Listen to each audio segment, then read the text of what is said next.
Hey, Twin Peaks fans, it's me, Deputy Jesse Holcomb of Twin Peaks The Return. Their son. He said he wants to pay his respects to you, Sheriff Truman. You're listening to Damn Good Coffee Time with the best host on the Atlantic coast, James Woolley. Check out my new movie, The Blue Rose Part 1, now streaming on YouTube. Namaste, compadres. I hope you're doing well. Now, Damn Good Coffee Time.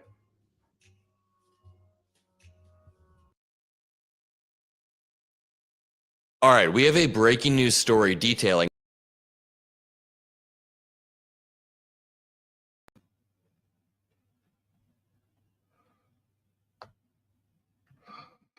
Okay, I hope that worked there. Let me just check the sound on this.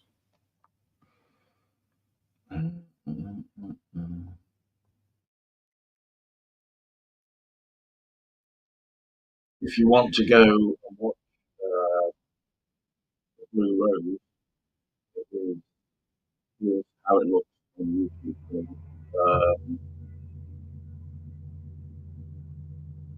This is the beginning of the film. Go to Blue Rose Part 1 on the channel. It's got now nearly 6,000 views. Although everything's not views, but anyway, that's my director's budget. So, just so you know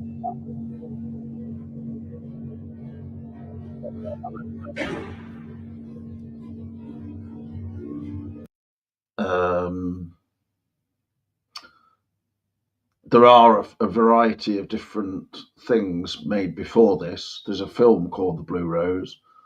I think there might be a TV show or some other fan films, but anyway, make sure you find the right one on the Blue Rose channel with James Grixoni in it. And it's just 20 minutes. I highly recommend it if you've not watched it already. It's a discussion in itself, really, to talk about that. Hopefully, we could get James Grixoni on the show, who played Jesse Holcomb, a deputy in the sheriff's station in Twin Peaks 2017, the limited event series, also called The Return by Showtime. I mean, there's probably quite a lot of things we could talk about in terms of that film. But I would like to talk to James just about the practical aspects of making the film and making it with no budget, basically, because I think he would like to do a follow up, but try and raise a bit of money to sort of give them a bit of leeway, I suppose, in terms of maybe paying the cast a small amount, maybe paying for a few special effects or a new camera or something like this. Not certainly, anybody living, the high life or anything lavish going on. It's just a very small film type of production. But to say that the first one was made with no budget, I would say it's really. It certainly doesn't look like it had no budget to me. It looks like they could have spent, $50,000 on it, but I imagine they basically just forfeited all salaries or wages, etc., that actors or actresses may expect during making such a production. Although to say that actors, which you can call both obviously male and female actors, but I think there are basically no female leads or female prominent characters within the film at all, which is interesting, but I don't know whether that's significant or not. I think the film is very much just in the David Lynch mold of being, and Mark Frost, of being very open to interpretation. It may bring up, arouse certain emotional reactions on first viewing. I think on second, third, fifth, seventh viewing, it's going to very likely, like the likelihood is that you're going to feel different things on subsequent viewings, and get into the groove of the whole thing. It's more like listening to a song in some ways, where you hear a song that you like, and then the first time you hear it, you might think, oh, okay, this is a fairly middle of the road song or whatever. And then afterwards, you might realize, okay, these lyrics are somewhat interesting, or this music here is a little bit offbeat or slightly different, or there's something happening here. And I think that's one of the, there's one reason why I often talk about Aha, for instance, as a band, or, Yes, for instance, the other end of the alphabet, or 80s bands often, who stem from the 80s but may still be going, like Aha. There's a sort of Aha come from Norway, and there's a sort of disjointed quality to their lyrics often, um, which stems from them being Norwegian. So their interpretation of English is slightly different to the average, English person, perhaps. But they used a lot of sort of phrases and things like, take me on, take on me. The sun always shines on TV was just something that they saw on TV, or Paul, the main lyricist, alongside Magne. They would, even the word touchy, that was a single which some saw as being, them embracing the full on, Stock Aitken and Waterman pop insanity of the time. But at the same time, their record company was very much pushing them in an incredibly mainstream direction, which they never would have reached without Morton as the singer. The actual songs themselves, lyrically and even musically, are somewhat unusual for a mainstream band. They're not. As a whole, especially after the first single, Take On Me, a lot of the lyrics are actually quite doomy and sort of gloomy in a way, maybe romantic as well, but there's certainly an element of melancholia and even, a depressive slant to some of the lyrics about loneliness. And when they first came to London, they were there 2 or 3 years really before they even had any degree of success, and after quite a few failures, really, they very much embraced the video craze of the times, and that's where Steve Bannon, who later directed the film Teenage Mutant Ninja Turtles, came in, making Take On Me, and that enabled them to have this massive success, which in many ways they weren't ready for, and they just embraced it to its fullest and became very much a teeny bopper band, presented at least as that. And yet, lyrically, if you go into their various albums, which I won't detail here, there was like quite a doom laden sort of depressive angle to a lot of it, almost like, Nut Hampson or one of these Norwegian writers, um, or even, Munch, the famous The Scream painting, for instance, is this sort of existential cry, and it's quite a band in flux, and then they didn't want to be this kind of um, just aimed at the teen crowd or even younger than teens, who would just be basically putting them on the walls covered in, Aha posters and all that kind of thing. And that quickly disintegrated within about 3 years. And then the fourth album, East of the Sun, West of the Moon, apparently Warner's, and they were signed to Warner's America, of all things, really didn't like the album at all. And their first single was a cover of Crying in the Rain, and they were just fed up with the band because they didn't want to basically play the game, play the pop game. And they presented this album, which at the time, even British critics were reacting against, who called it coffee table, middle of the road, or sort of adult contemporary pop, or whatever you want to call it, AOR even. They had a pop rock aspect to it. But then at the same time, there were certain songs on it which were very conventional, like I Call Your Name, but it didn't really quite work in terms of getting an audience who would be into the pop side of the band. And then it did get an audience in South America, though, of all places, and Brazil, etc. It's like any music market which would be open to looking beyond any of the initial beginnings of the band. Take On Me was basically their ticket to massive success. But then, for instance, in South America and Brazil, they didn't really care about any of that. They were just listening to the music. And that enabled them to have 198,000 people paying to see a-ha in Rio de Janeiro at Rock in Rio in 1990, I believe, or 1991. And that was more sold tickets than Guns N' Roses and other bands of that time playing at Rock in Rio. So people in Brazil and South America, they didn't care about any sort of, is this band for teens? Is this band for adults or whatever? It's by that stage, they've become a really good live band.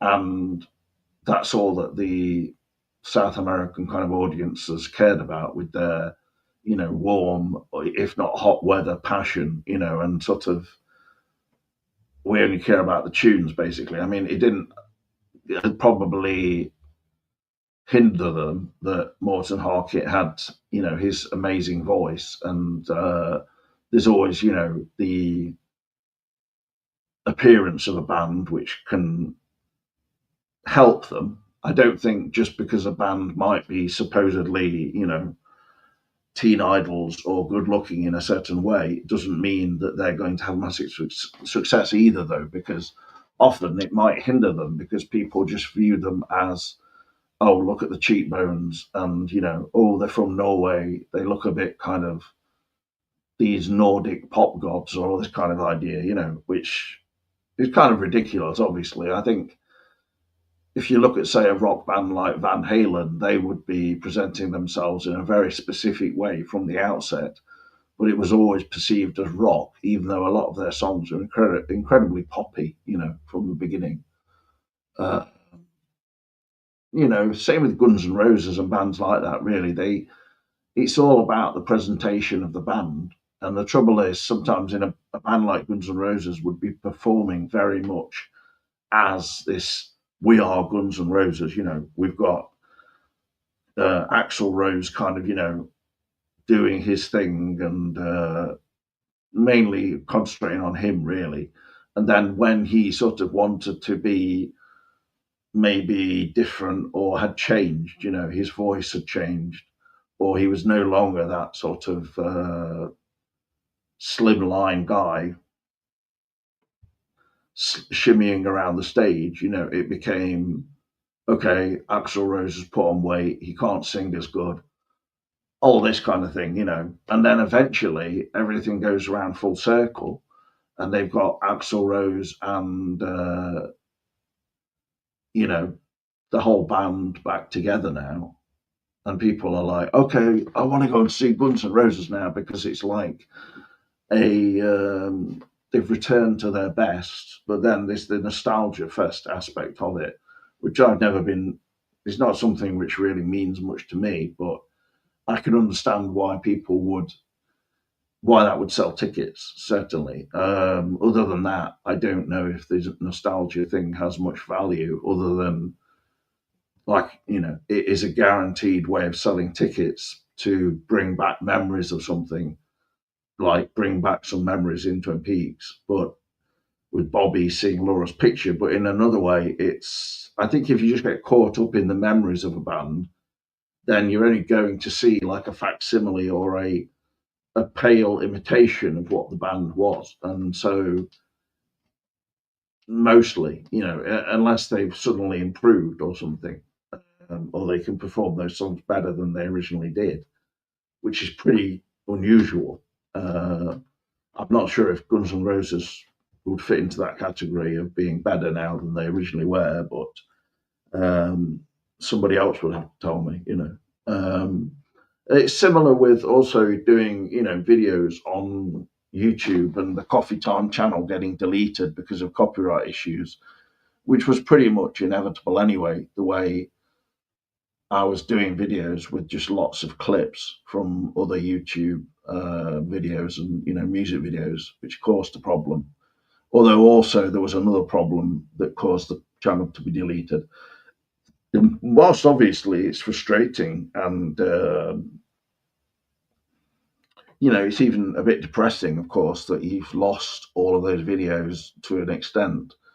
A lot of them were saved on the channel See You in the Trees, but I lost certain films that I'd made and stuff like that. But on the other hand, I did feel like the nigh on 800 subscribers or something was not really indicative of the popularity of the channel anyway, because those people who'd subscribed had just subscribed around the time of Twin Peaks: The Return. So it wasn't like I actually gained those people as a result of anything I was specifically doing, on the videos.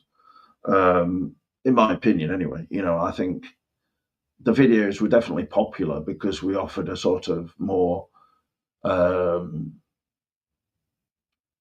free environment. We were not like trying to do any specific thing. We just had an open discussion, and it often led to some pretty funny moments as well as moments which were not always desirable. But that, on the other hand, at the time it seemed okay. Afterwards, sometimes you would maybe think, maybe that was a bit ill-advised, but there's not really a lot you can do about that kind of thing. There's no point either really dwelling on it too much, because I didn't plan on doing videos where people would just have arguments or reach their end of the tether with each other. That was definitely not something that I wanted to happen, but it did happen.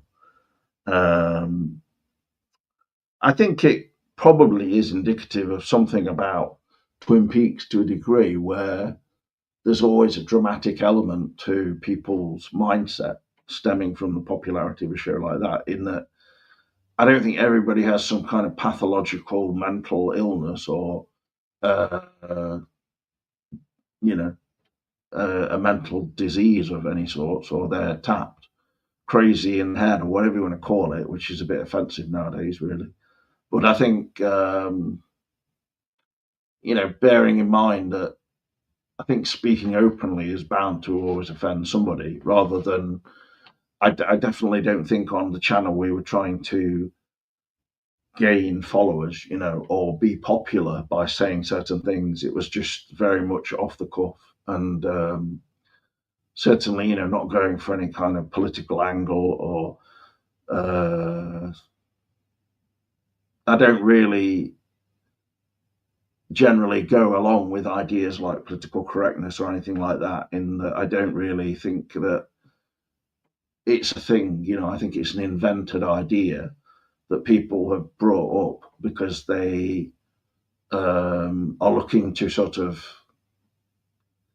gain some traction from criticizing others, in the sense of, you can't say that because it's offending these people over here. And so there's always a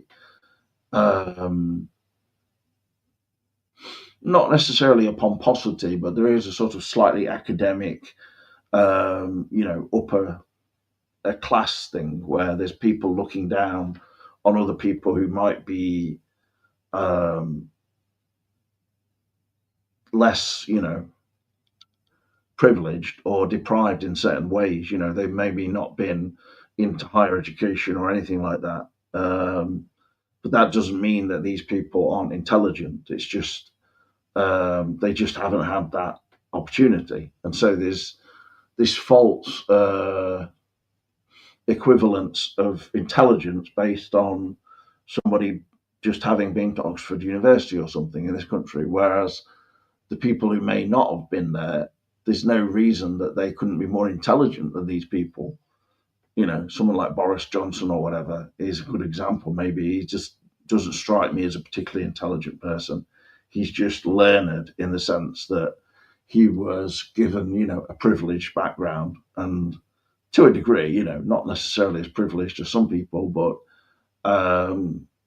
he was given smaller classes, smaller groups of people in private education. So therefore, he's given more precedence, and privilege is the word, rather than growing up in deprivation where there's, at least 30 people in a class, which inevitably results in this sort of hierarchy within the working or, lower middle class, whatever you want to call it. The true middle class are people who, their parents are like, accountants or lawyers or maybe doctors, all these kind of jobs, where somebody's, getting a very consistent salary, in a job for life as such, or, if that thing exists anymore, but not certainly someone whose dad is a lorry driver or someone who's a bus driver or even, teachers, etc. Those kind of people is basically coming from the working class, certainly in the past. And, people were able to work themselves up into through education, etc., they could get into sort of the middle class, perhaps to a degree, depending on. I don't really agree with the whole class definitions, etc., but I think getting back into film and TV discussions, I think there's always perhaps a certain degree of snobbery and the contrast between a more academic, analytical discussion of things and then a more emotional or sort of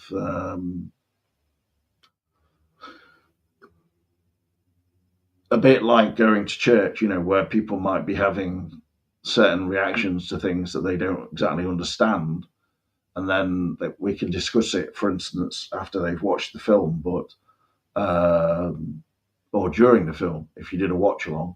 But it doesn't have to be rationalized into some kind of scene by scene analysis of the film where you break down every little bit of the dialogue and the shots and the mise en scène and the photography and just a million different things going into a film.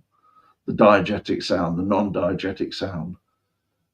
Is that a close up? No, it's a long shot. And this sort of, I suppose that's getting more into an academic breakdown of a film rather than a just purely emotional or sort of feeling based. That does relate to the intellect, but it's more of a feeling based response, which I think is just as relevant as somebody who wants to analyze a film and sort of say, this is what it's about. This is what Twin Peaks: The Return is about, which I think is a very much subjective thing anyway. And so therefore, like Lynch or Frost would say as well, there can be so many different interpretations of it. And I think that's how The Return was made, it did it very deliberately so that it could be very much open to interpretation. And whilst I have probably my own viewpoint on it being, it's the shadow self of Twin Peaks: The Return, to sort of give it a kind of roundabout view. But yeah, Phantom Cooper, I'll just come to your comments. If you're still watching now, I don't want to ramble on anymore because I've gone from pop music to popular TV, which Twin Peaks originally was. Let's be honest. It had 30 to 40 million people watching the pilot episode, and then it was very popular in many countries.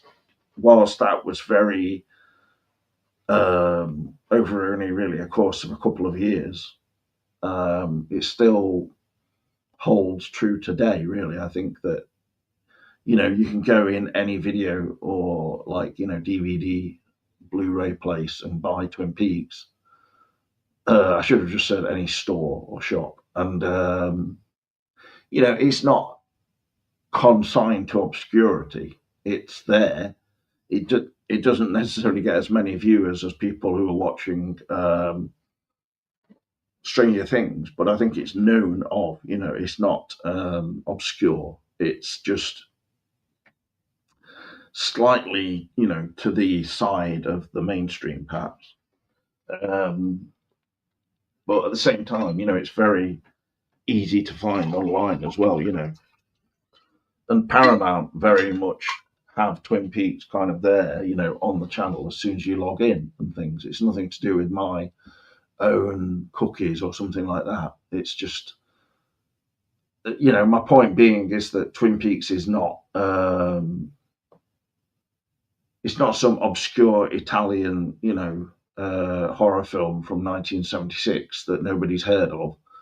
And then people are like, "Oh, you've got to watch this film from Italy in 1976, made in 1976." It's got this amazing scene where someone's running through a room with blue curtains, and it makes me think of Twin Peaks.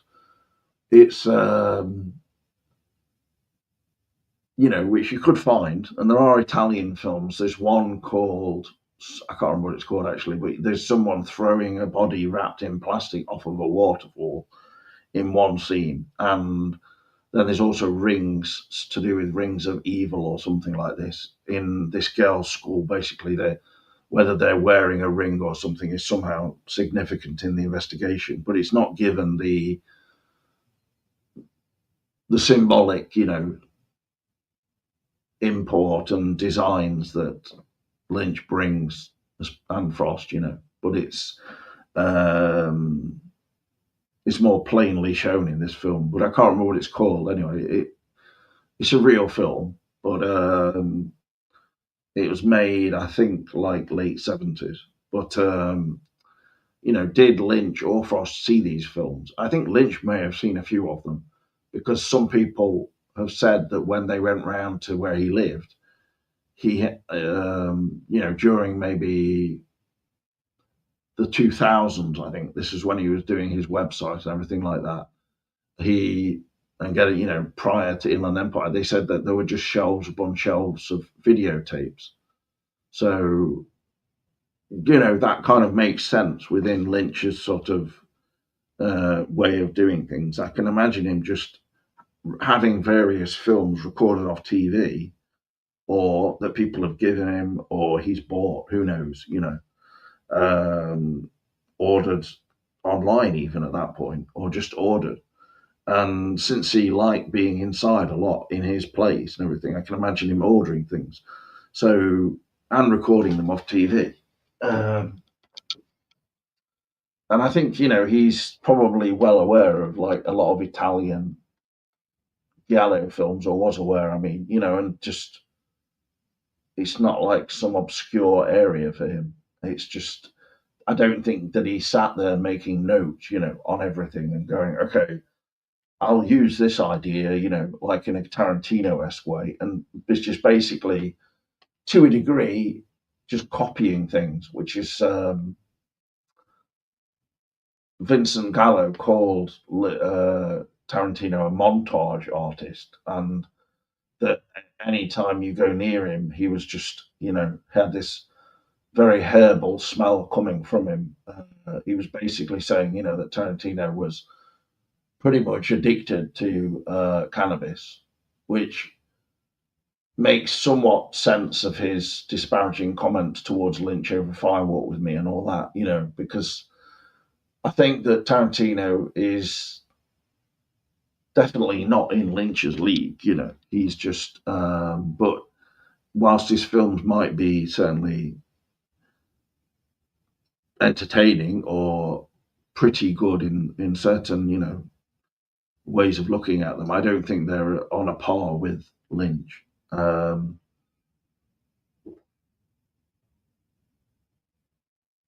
think generally, in terms of not just the value of them as films, I don't think they're as rewatchable as Lynch either. Or I don't think they have his level of, like, not necessarily depth, but I think that the work that Lynch put into his films is more apparent than Tarantino. Whereas with Tarantino, he's using music from the 70s or whenever, and then he's sort of I'm not saying there's anything wrong with Tarantino as a whole, but I'm just saying that he brought a certain style, back into film, which is, of course, even referenced in the Blue Rose. And I think, Lynch really loved Pulp Fiction, for instance, which is a good film, of course, or a great film. Maybe some people would think it's a great film. I'm not as musically kind of knowledgeable as you, Phantom Cooper, I don't think. I mean, you can probably tell that from certain things that I mentioned with reference to music. I mean, I have my obsessions with certain things, but then I seem a bit stuck on those, like the Mars Volta. I'm sure I've listened to stuff of them, but to say that I'm a fan would be just being dishonest, really. So they're more like a bit proggy and rock, and from what I know, I don't really know much about them. I will be honest. I remember when they first started and they were mentioned quite a bit in the music press in the UK, especially. But don't know why I've still got this on the screen. But obviously you can hear me. I was checking my sound. Vincent Gallo got kicked out of a Mars Volta concert after trying to get backstage and announcing that he's Vincent Gallo to security. LOL. Well, I mean, the thing is, the security might not know anything about Vincent Gallo, so that just sounds like him being just trying to get backstage, basically, and talk to the band, maybe. And they didn't know who he was because he might look like someone who just walked in off the street who was maybe, begging. Because Vincent Gallo would look a little bit, unruly at times, perhaps for some people's taste. But I think at the same time, Vincent Gallo would play a character very much in his interviews, especially, and whether that character is actually Vincent Gallo or an exaggeration of him, is up for debate. But I think he definitely liked to arouse or rouse, people's hackles and get people aggravated with his comments, where he would say that the Republicans were brilliant and that all Democrats were drunkards and all sorts of comments like this, which were obviously him taking the piss. It's pretty obviously apparent to anybody, but he would declare that he made all of his money in the 70s by selling his paintings and things like that, which is very unlikely. I think he did okay in the 70s and 80s before he was in movies, etc. But he definitely wasn't living some kind of high life. He existed within a sort of art world that still existed at that point, but doesn't really anymore because there aren't, places available for artists to rent near, the areas of New York, etc., that he would have been around, when he was maybe mixing with someone like Basquiat, or I don't know. I think with Vincent Gallo, he's just deliberately ridiculous, and somewhat offensive, some people might say, but I don't find it offensive, like selling his sperm to fans or something like this. I mean, I don't think that's actually happened, but he put it on his website. So who knows? He isn't alt-right at all. That's actually just his it's a joke, Phantom Cooper, but I don't know, you're not really into my theories about things like that. So, he's not a grifter. He's just like doing what he can to make, a career for himself, and it didn't really go anywhere, especially after the Brown Bunny, which was nigh on just tedious for me to watch. I mean, but Buffalo '66 was so good, kind of that just outweighs any negative factors that you might think. There's the scene where the guy is next to him and says, "Oh, it's so big," looking down at his, penis in the stalls or toilets, as we call them, and that's in Buffalo '66 at the start. And that doesn't mean that Vincent Gallo is anti-homosexuals. He's basically grown up around a lot of gay people in his sort of arts beginnings, etc. And he said that you know, they were very welcoming to him, and a lot of gay men are really, kind of artistic and creative and loving, etc. And no, he is playing a character in Buffalo '66. That's not just him and his narcissism, but I mean, you know, you're spelling narcissism wrong in the chat, Phantom Cooper. So it's that's your viewpoint, but I will just say I do think you're wrong on that, honestly. So let's move on anyway. Yeah, I don't really have much more to say about all that, but I did watch a film called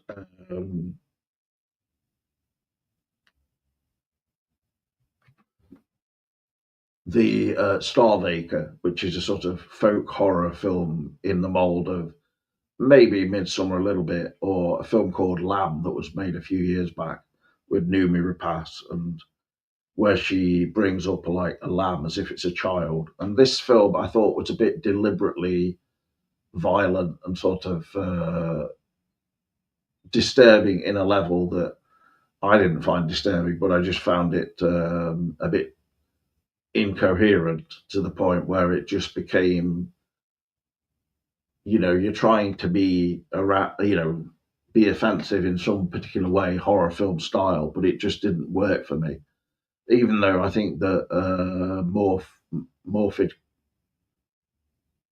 Clark, is it? Or anyway, the female lead in it was good. It was okay, but it was not great at all. It just seemed a bit disjointed and didn't really flow as a film. Um, and I think some things in it were just deliberately trying to be um, frightening, but they didn't really achieve that. It just seemed a bit, like let's put this kind of lens on a digital camera to achieve this sort of '70s look, and then add after the fact all bits, artifacts, and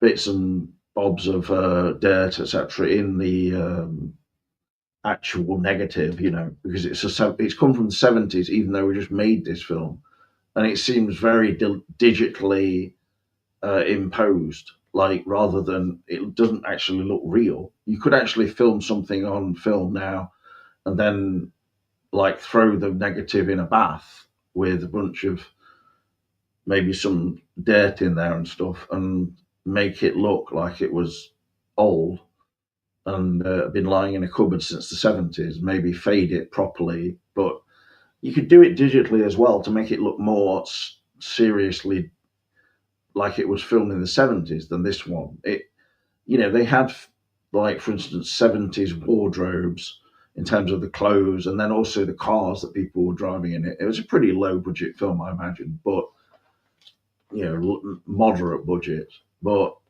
they had vehicles like from the time, cars and stuff, but they were really shiny and just sort of looked like they'd been polished to the max. Like even nobody would have a car like that at that point. Like nobody would be going around driving in a car which is just looks like it's come out of the showroom just to meet. These people in it were just supposed to be living in a farmhouse. One of them is a university lecturer, played by the ex-Doctor Who actor, Matt, whoever his name is. And he was decent enough, but it seemed like, okay, he's got long hair, so we'll have a reference in it about he needs to cut his hair from another university lecturer. And then that doesn't go anywhere. It's just like a random, seems almost made up on the set. And like, so what if he's got long hair? It's just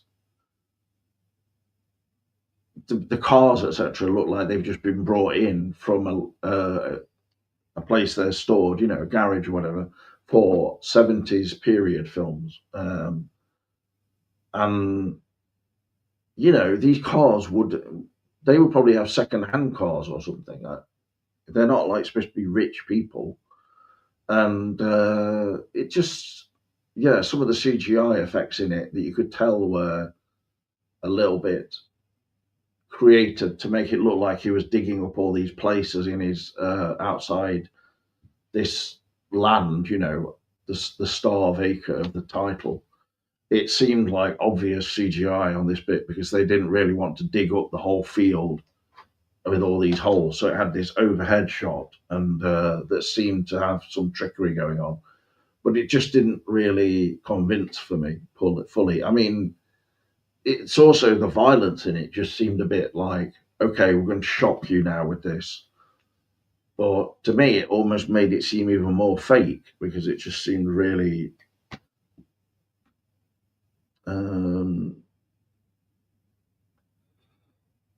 it just didn't land for me. It just seemed very much made up on the spot, almost on set. And have you seen The Room? Phantom Cooper asked me. I don't know why asking if I've seen The Room, what relevance that has to anything at the moment. But if you want to tell me, then that's fine. I've watched bits of it, yes. I've never watched the entire film. You're obviously talking about the one by,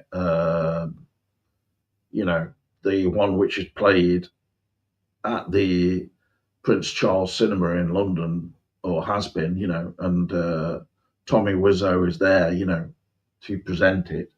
I've watched the film about The Room and about the making of The Room with James Franco's brother and James Franco playing Tommy Wiseau. So, that was fine. Nothing amazing, but it was, that was called the something artist. I can't remember. Anyway, I don't know what that has got to do with anything at this point. But I mean, I'm open to discussing anything. It's just a bit difficult when it's me on my own, I suppose. LOL. Well, I don't think I think you're just sort of stretching a point to the point where it's becoming like farcical in a way there, Phantom Cooper, I don't think you're making a serious point, but I don't think The Room is comparable to Buffalo 66. That's sort of like just being disparaging towards Vincent Gallo for the sake of it. I do think the Buffalo 66 is a good film for sure. Whatever you want to say about Vincent Gallo, it's still, that's just like the cult of personality, I think, which he was mocking in many ways. And like, it doesn't really matter about the director. It's just a film, on its own. So,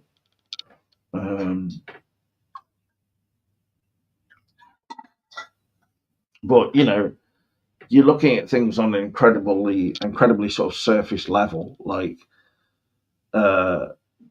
there's no reason to believe that Vincent Gallo is an alt-right grifter. All of the stuff he was saying was intended in jest, so. But, I believe that you think what you do, believe what you believe, but I think that you're wrong, It's a case of like people's identity with these videos and stuff. I think everybody can see who I am. And, the only thing I would say, Phantom Cooper, is you probably should just like come on the actual videos rather than just being in the chat and, present yourself so that we know who you are. That's exactly what you're saying now. If you're gonna have a mic and everything, why don't you come on camera? Because the thing is, the reality is, people are only going to watch these shows and be interested in them if we've got people on camera. If people only want to be on mic, we may as well just do podcasts on, some place which would get far more interest than just putting them on YouTube. Because even when I was on the 800 subscriber or nigh on 800 subscriber YouTube channel, which is obviously an immense amount of people, but most of those people were not interested in the channel at all. So I don't think that you're not sick. I don't think that you're 16 anyway, Vandercoop. But that was nothing to do with me. I didn't suggest anything like that, and I don't even remember you saying that you're 16 or 17 or 18 or whatever. It's Voltaire kept repeating that, saying that you were a 17-year-old person in LA or something like this. I don't know, but with me, I don't have any particular opinion. I don't have any bad opinion or anything like that of anybody who's in the chat, including yourself, Vandercoop. I might not. The only reason for the chat is basically if I agree with everything in the chat, then it's sort of like, okay, thank you for your comments. I agree with everything you've just said. Like, that's not really, there's no point to that, is there? Like, you're putting things in there for me to either respond to or, have a different opinion otherwise, or at least a varied opinion, because it's not like I have an unchanging view on everything. I was accused of like flip flopping on things, for instance, which I don't think is true. I wasn't flip flopping. I was just trying to meander through things rather than just like, um, sit myself down and say, okay, I've got to watch The Godfather, Sunset Boulevard today, and then do lengthy reviews online where I start showing the clips and breaking down the film and going into like lots of film analysis and referring to academics, etc. I mean, that's one approach of making YouTube videos and everything. But at the same time, I prefer the more off the cuff approach, and so that's why I appreciate your comments, Phantom Cooper. So don't get me as being. I don't want you to see me as being negative or anything like that. I would hope I'm seen as positive most of the time, but that's out of my hands. I can't control that.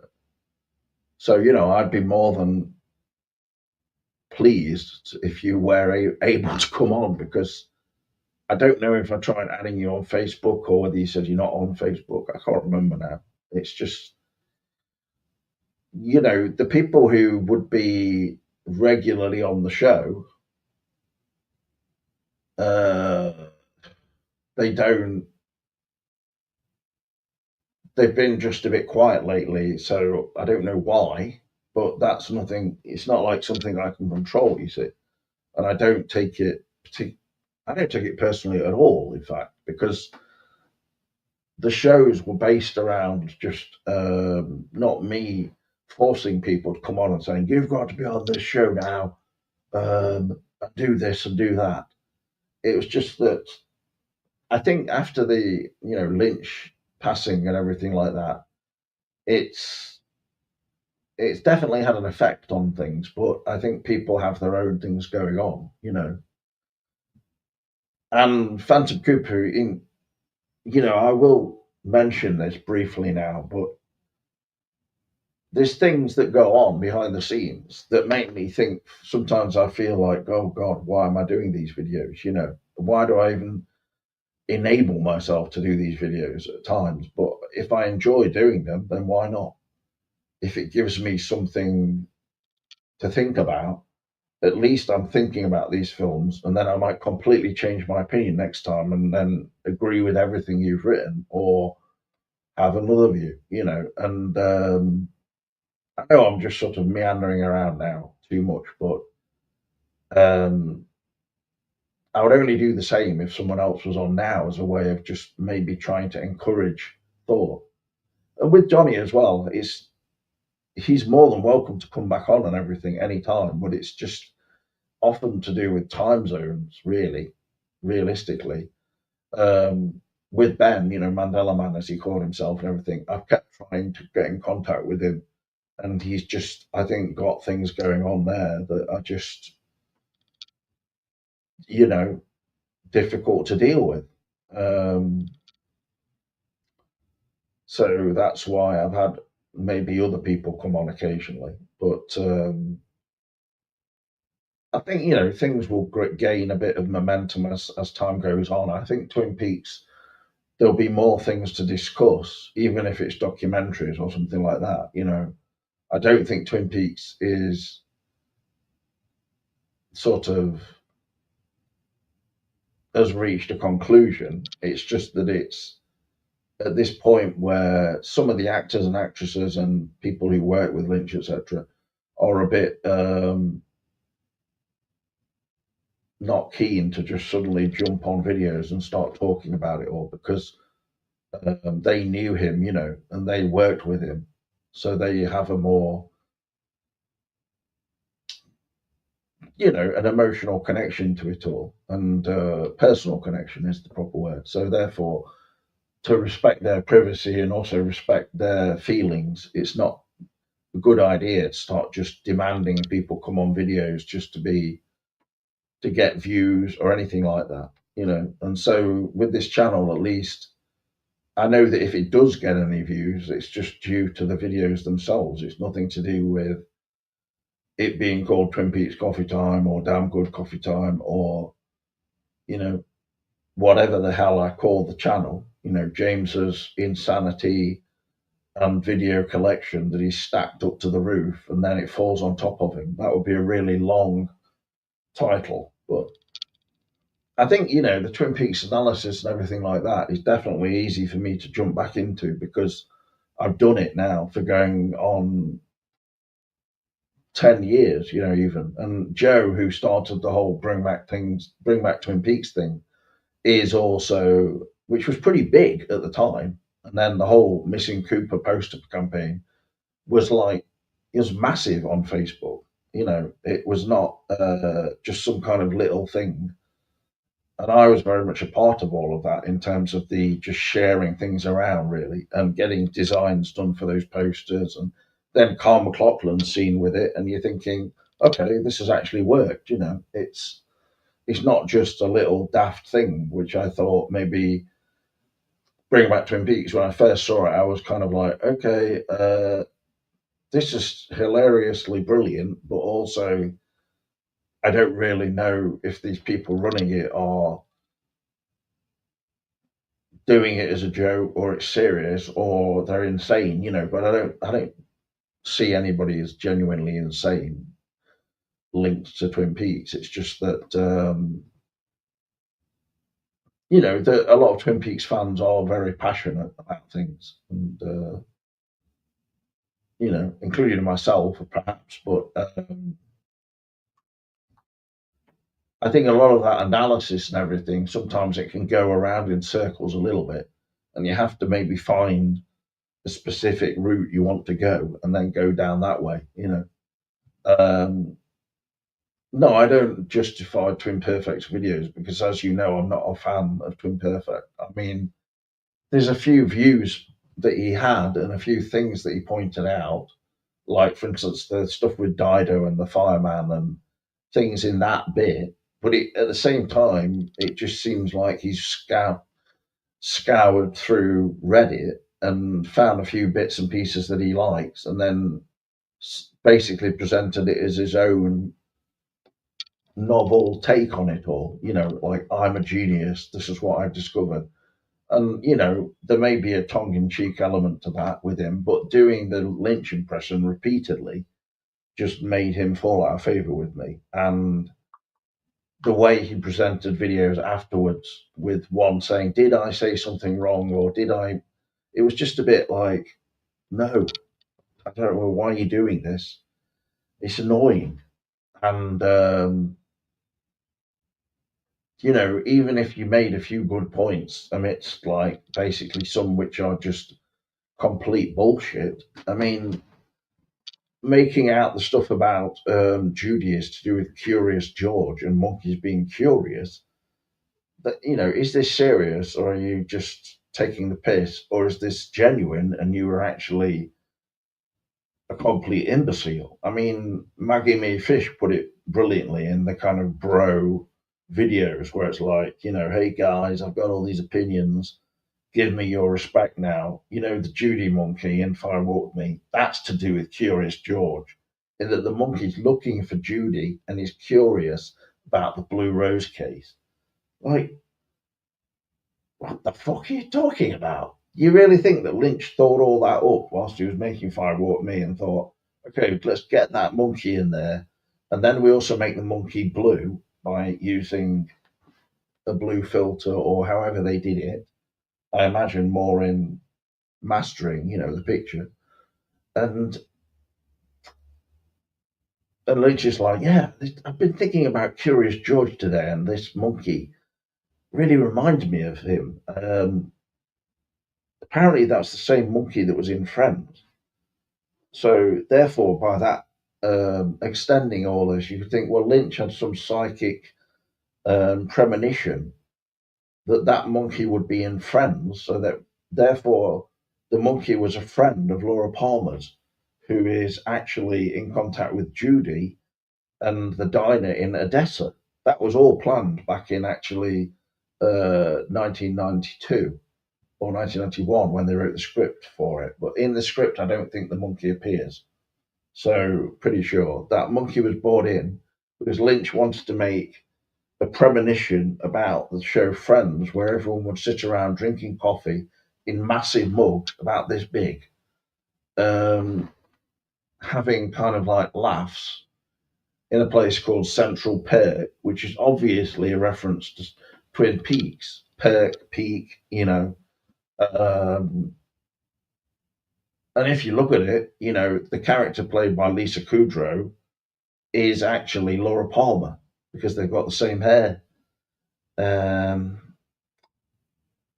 Pretty obvious. And Lisa Kudrow's character, Phoebe, was actually sexually abused as a minor because her behavior is so off the wall and kooky. That's actually an exhibition of her abuse, abusive upbringing, in that she's it's a cry for help. Because she says that there were periods where Phoebe's character was actually living rough, which obviously his is hilarious. I mean, living rough and being homeless is actually a hilarious situation. I mean, Friends, I'm not actually saying that I hate Friends or anything like that, but I think we could do long analysis videos looking at the entirety of Friends, and it could become Friends coffee time. I want to see more YouTubers doing Twin Peaks analysis videos, even if they are wrong and goofy. We are comrades. Yes, we are, Phantom Cooper. And communards, in fact. I want to see more YouTubers doing Twin Peaks analysis videos. Yes. Yeah, I fully agree. I think we're going through a bit of a time where people are going, there's a video I saw that was on YouTube new, and it's like, I didn't like David Lynch at first, but now I do. And it's just, first of all, the title is basically just clickbait. Secondly, who cares whether you liked someone as a director or didn't? It's not about that. That's like me saying, well, I didn't like Quentin Tarantino, but now I absolutely bloody love him. He's the best person who I've ever known. Like, as a director, I love every film he's ever made, including Death Proof. Probably the best film in the last 50 years. That bit with Kurt Russell in it, where he just walks into the diner and then says, I've just shat myself. It's probably one of the best scenes in cinema in the last 100 years, if not the last 200 years, actually. Um, Kurt Russell should have won an Oscar for that film, even. Um,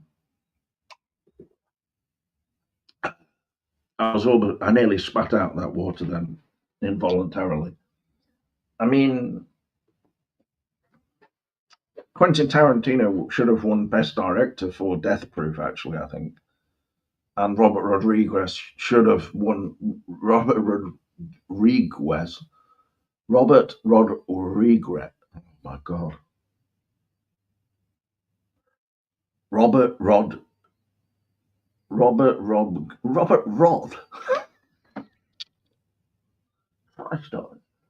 I mean, this is what happens when I try and do a video at 8 a.m. It's I don't know why are 5 people watching now, apparently, and then only one person is in the chat, Phantom Cooper. What are these people actually watching it? That's what I don't understand. Or have they just accidentally clicked on it on Twitch and they're like, who is this person? What the hell's going off? And why am I even watching this?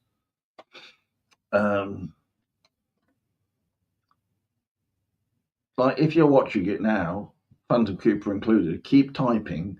Don't just put a comment every few minutes. Otherwise, I have no idea what's happening. So you're saying you're going to come on. I mean, can I get in contact with you in any way, shape, or form other than through the chat? Because otherwise, it's not going to happen, is it? You're just saying it, but it won't happen. Let's be honest. Because, I've been making like videos with Cameron, it started off with, etc., going on about Twin Peaks since 2013, really. So it's 12 years nearly of just constant, insane videos. But like, you will when the time is right. I mean, it's just all a bit too much for me. Like, I'd rather have things done, just be in casual contact with someone and not like have to be waiting around for people as if it's some kind of test,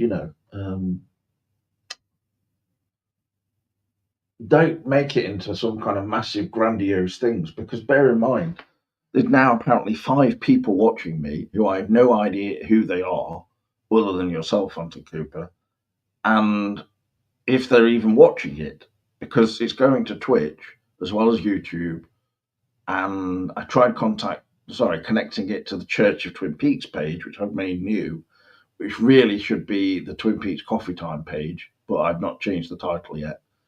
And, even if I link these videos to my page, which has got the group, Twin Peaks Coffee Time, which has got over 4,100 followers, likes, whatever, there's nobody watching them. They're just like, oh no, I don't want to watch a video that goes on for an hour with somebody sitting in a bath, or Phantom Cooper, you're saying Charlotte Nightstar found my streams on my channel. Sorry, I was going to mention something about Jamie. I will just mention it briefly without any kind of making a big deal about it or anything like that. But with Jamie, nothing happened between me and Ashton, or personally with me. I don't have any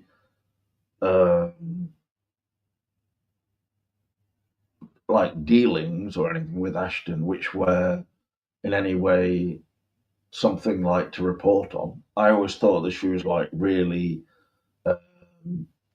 great with her writing and everything. She made all these, new chapters of Twin Peaks, and some of the things in it, I said, I don't know about this bit, but she wrote lots of scripts and things, even one for Showgirls too, which was interesting. But I mean,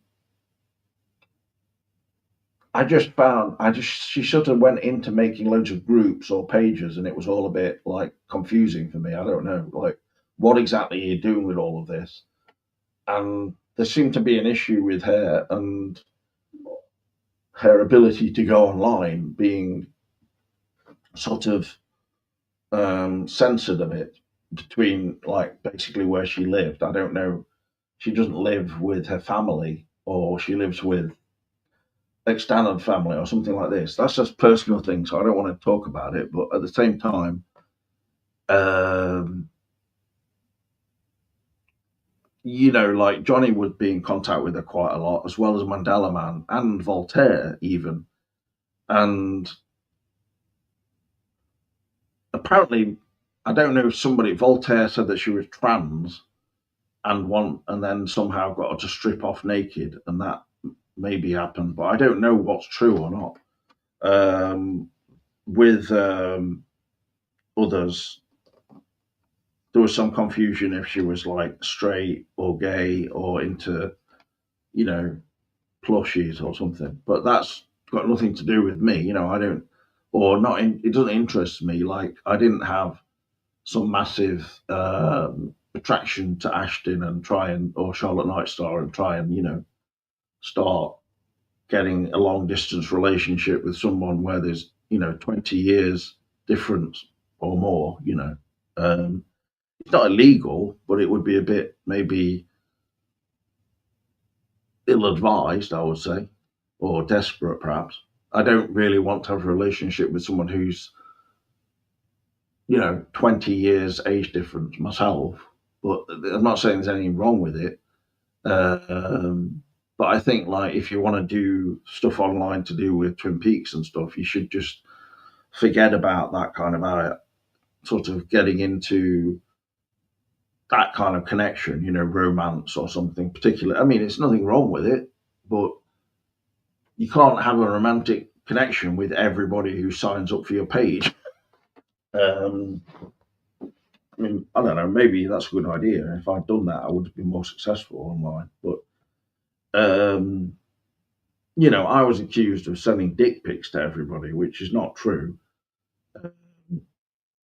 I mean, I'm not saying it has never happened, but I would say behind the scenes and everything, I don't really understand what's happened with everything related to that.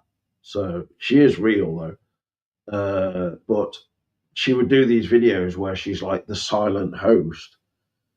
Jamie, for instance, said it was a bit creepy. I didn't find it creepy. I just found it like I don't want to go on a video where the host of it is silent and only talks in the chat.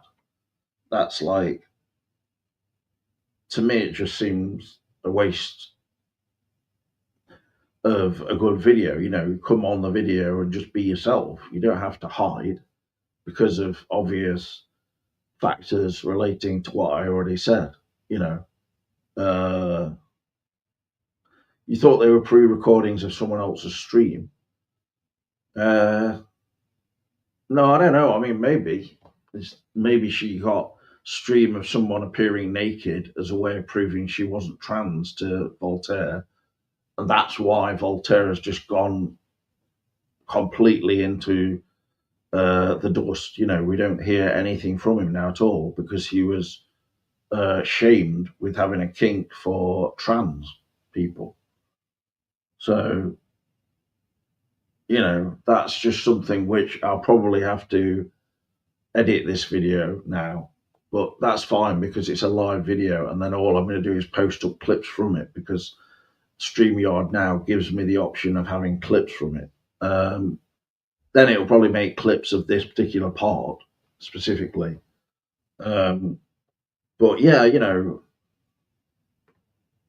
I like talking openly about these things, and I don't think any of it would impact on Voltaire, even if I mentioned this anyway. So, because bear in mind, he was completely anonymous, or it still is, and yeah, I don't have any particular opinion on any of that. I just think everybody's bound to have dalliances online or interactions with people. It's only natural for people to be like, hey, sending pictures to each other of themselves nude on a beach or something like this within reason. I mean, if you're doing it in a way which is like trying to be genuinely offensive or something, then that's where it gets into a dodgy area, definitely. But I'm not someone who goes around saying that's wrong all the time. Obviously, if someone was underage or, well, I don't know. I don't mind if people are trans or if they're anything. Sexually, it doesn't really make any difference to me, because I would hope to think that people nowadays are pretty open minded with all that kind of thing, and sexuality shouldn't be some kind of massive issue, politically or otherwise. And people are people, as Depeche Mode said. But so why should it be that we get along so awfully? I mean, I don't know. That's a very blatant lyric, but people do just not get on with each other, and I don't think I have it in me the ability to change that. So yeah, I would be more than happy for you to come on, Phantom Cooper, whether your name's Janice or um, Jerome, or somewhere in between. So, or you identify as a plushie or something. If I was in a relationship with a plushie that was also trans, I would hope that people would just think that that was totally fine, and commendable, really. If any, I mean, thought Voltaire, when he was on the videos, etc., was often really hilarious, So you may not have agreed with certain things, but you've got to bear in mind that some things may have been said in jest. I didn't really approach the videos like that, as in I'm going to make jokes and stuff. With me, it was just like, or still is. It's just I don't have that ability to plan out what I'm going to say and have that kind of calculated comedy or something like that, where even if I was like paid to be a comedian, which I don't think is going to happen. Um,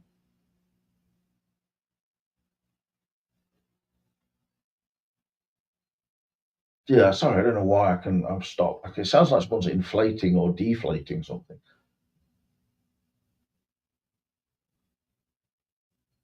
I don't know if it's the heating here or what, but I think it's to do with the heating. Um, but yeah, about Jamie, I don't really want to mention this,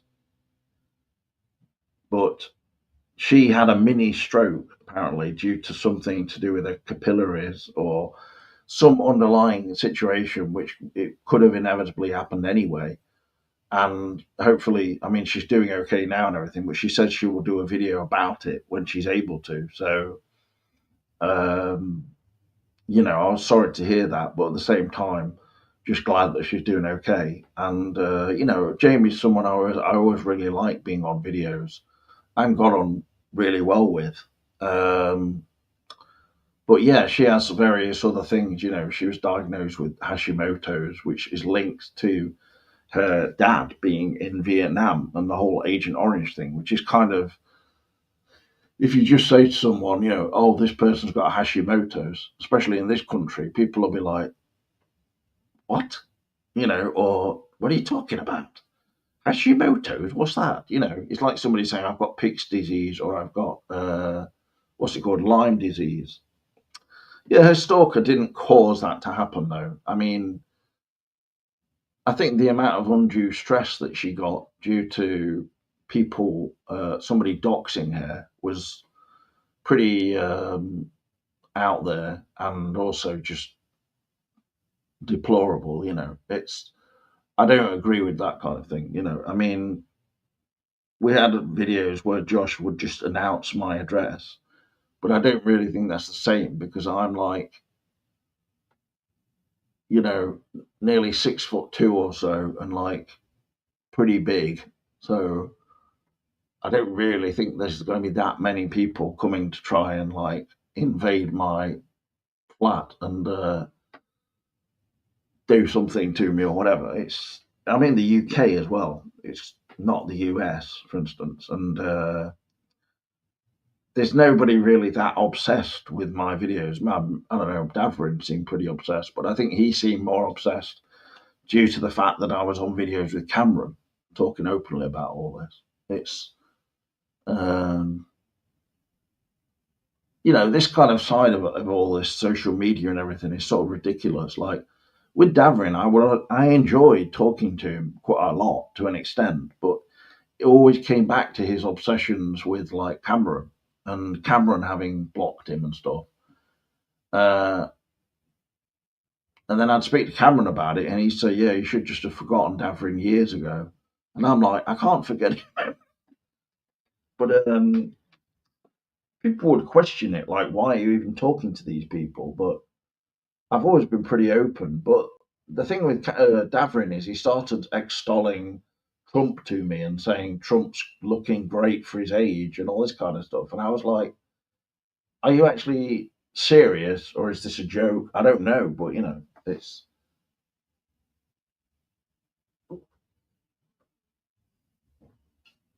it's definitely not my area of expertise and something that I completely disagree with. I mean, to me, Trump looks terrible for a 78-year-old man. I mean, if anyone reaches the age of 78, they should be probably pretty. It's kind of an achievement in itself,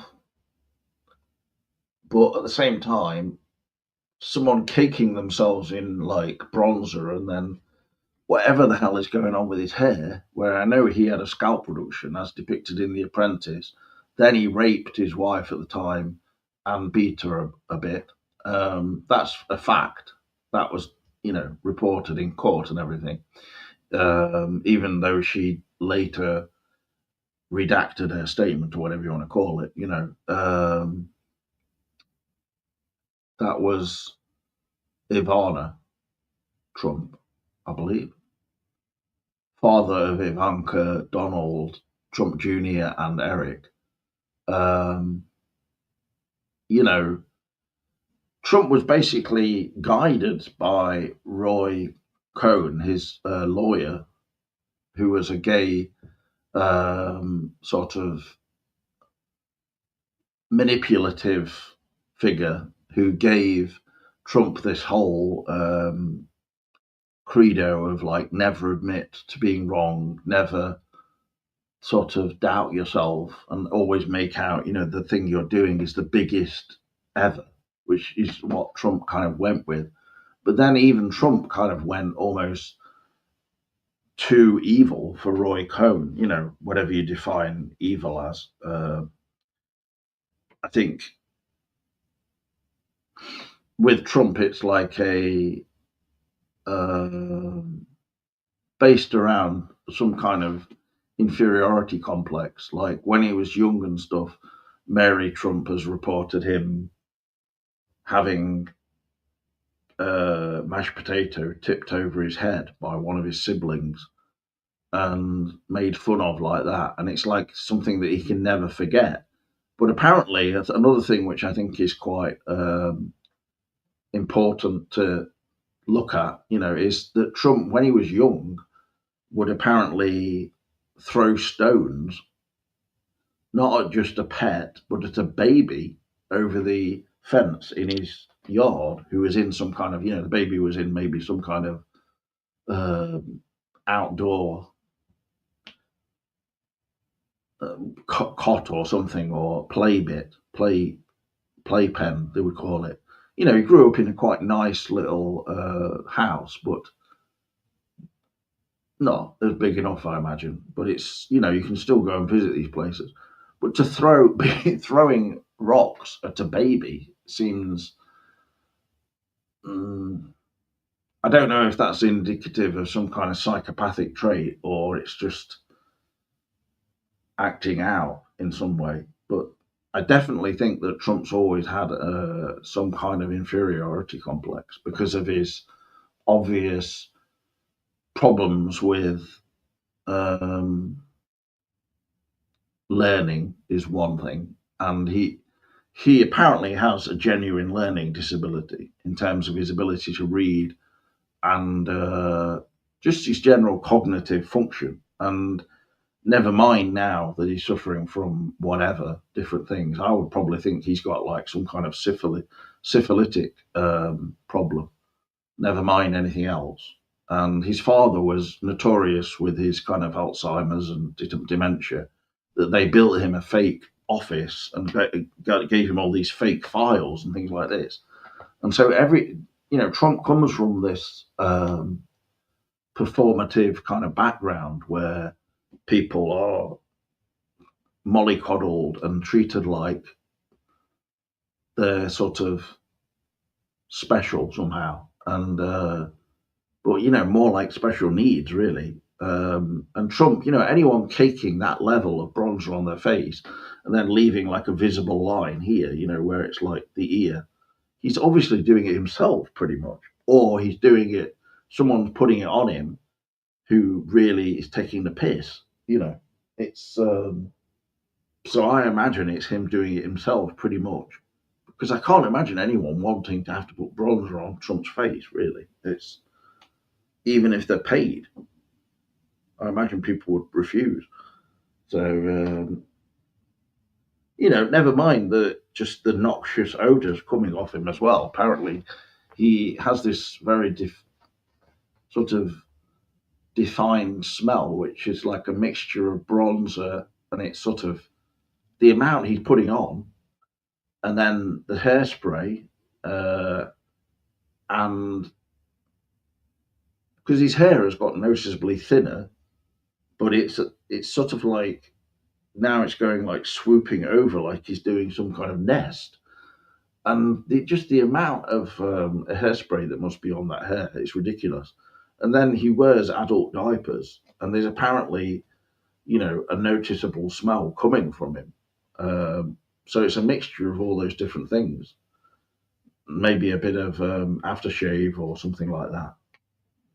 Probably Brute or Pinot Clubman or something like that, because Pinot Clubman is often worn in golf clubs, or is available in golf clubs as a sort of, because it's fairly cheap to get in the US, I believe, and so it's kind of a quality smell. But I don't think even Pinot Lilac Vegetal, which some people react to as being like it smells like grandma's underpants that have been soiled a bit or pissed in at least.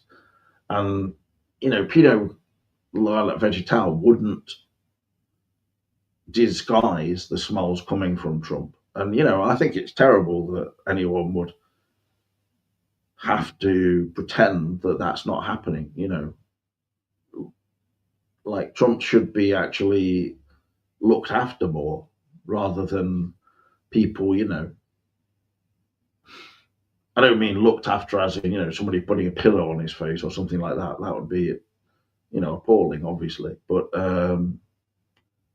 I mean, put in some kind of care facility where he can't leave, basically, and he has no access to the internet or TV cameras, women, men, TV, monitor, 3D cinema screen, tripod. None of that would be near him, basically. It's the worst thing I thought about that interaction between Zelensky, Trump, and J.D. Mandel, as Trump called him at one point, aka J.D. Vance, who wears eyeliner and looks like a kind of pudgy emo reject. He looks a bit like an older version of the singer from My Chemical Romance, but like something's gone wrong mentally with him or something. And too many years on the road, and he's just got an addiction to like Krispy Kreme donuts and writing shit scripts for terrible films. But Moon Pie Prairie Romance or whatever it's called, and about finger banging cousins and then going golfing at Bushwood. It's like an unofficial sequel to Caddyshack 2. which was based on Trump's life story. So yeah, the worst thing about that was that Trump at the end said, will make great TV. And he's not actually wrong on that. But the fact that they have to manipulate the whole situation and script it, even like what JD Vance was saying, was not off the cuff. That was scripted, and probably the same with Trump. They planned what they were going to say, because if you have Trump unscripted on camera now, it sounds like genuinely like a dementia patient just going on about like the only thing he sees, like some woman's hair, or oh, there's a bird outside, and just sort of, he can't focus on any one particular topic. He just goes all over the place.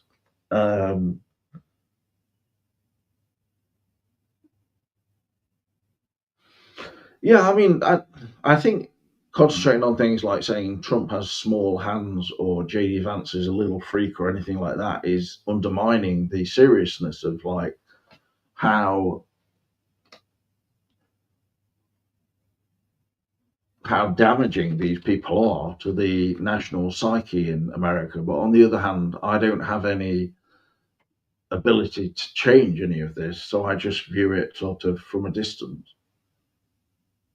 Yeah, it's like special needs type behavior of why you're not wearing a suit to the Oval Office, as if this is like the crime of the century, when Zelensky never wears a suit.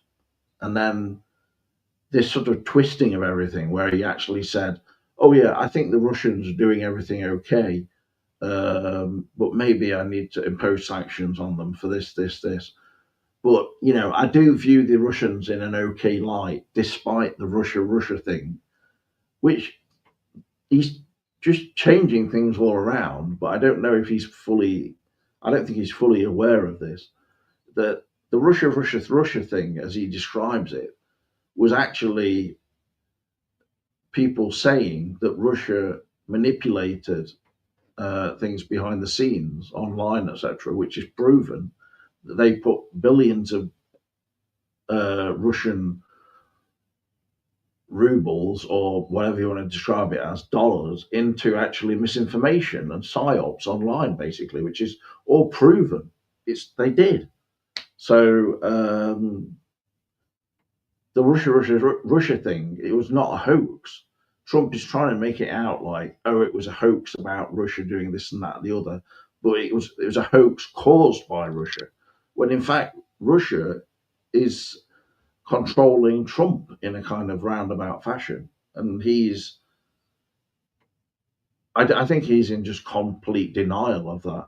I don't think he will admit to it in any way, shape, or form, but he's been dealing with Russians since about the age of 22 in terms of borrowing money off them and things like that. So, but I don't think due to his narcissistic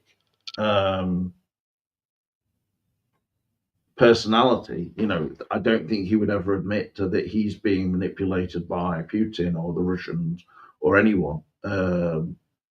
He wants to see himself as being like, in charge and almost like a dictator for America, but he wouldn't say that.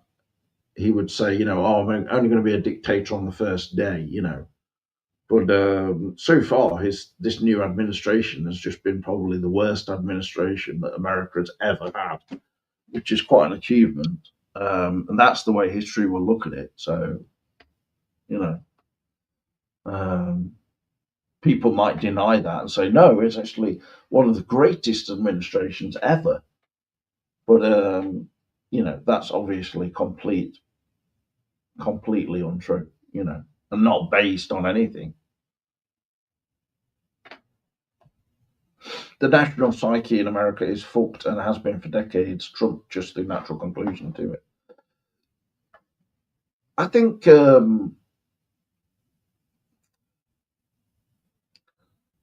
there's a degree of something going on in America where people want to vote for chaos and they want things to be upended and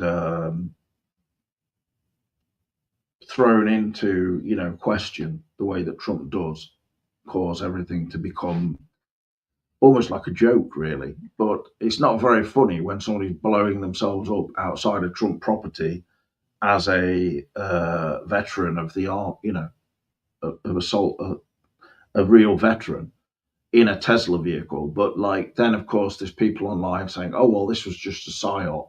There's no body inside the car," and this is sort of thing that's covered in the Robert De Niro TV show Zero Day, or Day Zero, is it called Zero Day? I think. I don't think that was a psyop. I don't think it was like anything other than what was reported. I think a person really did blow themselves up inside a Tesla outside a Trump property.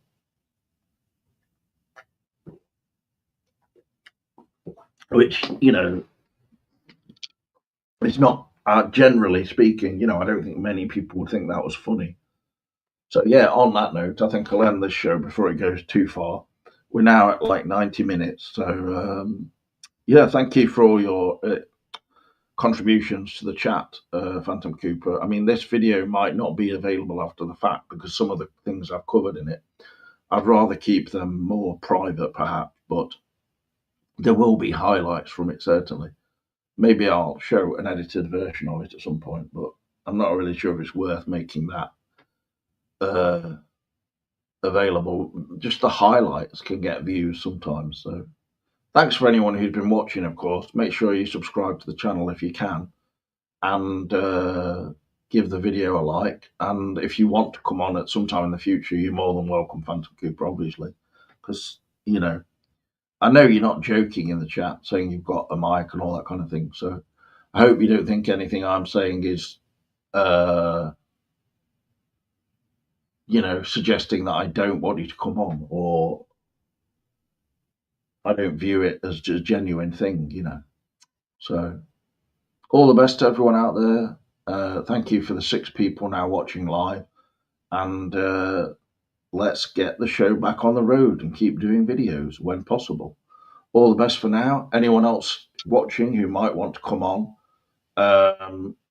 you're more than welcome, because it's not about like doing massive pre-planned videos about let's analyze everything about the Black Lodge in Twin Peaks, but we can certainly do that and have a day to plan it or something like that.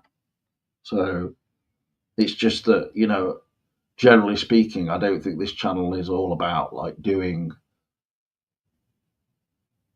trying to do Twin Perfect but make them less annoying or something like that. There's been people who do much better produced videos than me, but I'm not really trying to emulate that, So, it's pretty pointless in a way, just doing videos and then you're talking on the video about doing videos. So I'll leave it at that. And there may have been a few controversial topics in this video, but nonetheless, I'll probably just leave it online.